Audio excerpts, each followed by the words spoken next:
let's go on and take a look at how we configure our scopes. We begin by going to Start, Program, Administrative Tools, and then DHCP. To add a new scope, we go to our server, right-click on it, select New Scope. This opens up the New Scope wizard. I click Next. It's going to ask for a name. Let's call it Scope 2.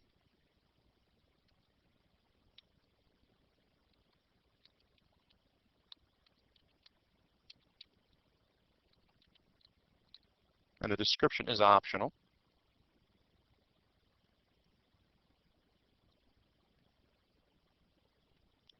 Okay, here we're going to put the range of IP addresses we're going to assign.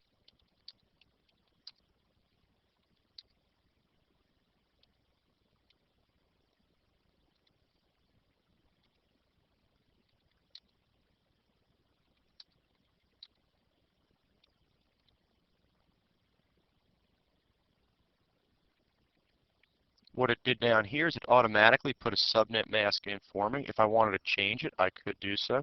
What this length is simply how many bits go to the subnet mask. So if we took these octets here, we'd have 8 bits here, 8 bits here, and 8 bits here. That equals 24 out of a total of 32.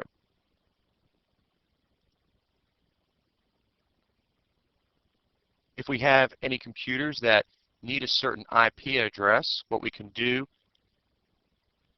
is manually assign those IP addresses to those machines, and then what we would do here is we would exclude those IP addresses from our overall scope.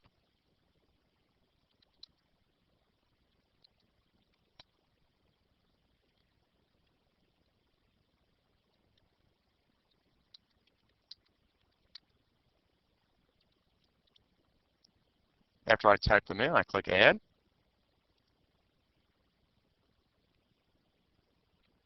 Here we can alter the default of the lease period.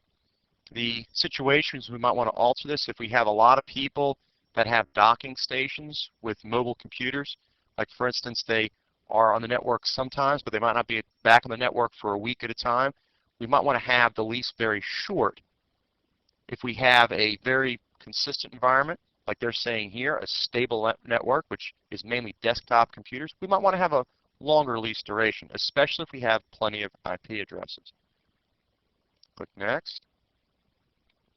If we wished any additional options to be set with the IP address, we could do so from this point. We could choose Yes, I want to configure some of these options. These options include your default gateway, DNS server, and Wins server. Let's go on and look at these. If I didn't want to do these, I could simply click No and get out of this. I can add my router here if I wanted to.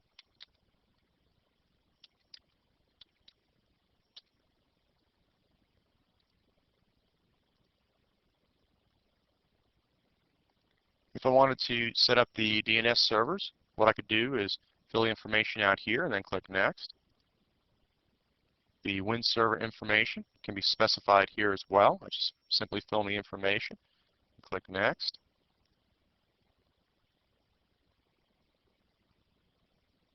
If I do not want to set this as active right now, I can click No. However, if I create a scope, I want to have that scope set up for users to typically use it.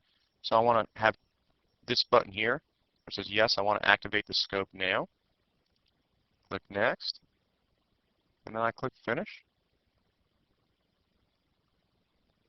So my second scope is now up and it's active.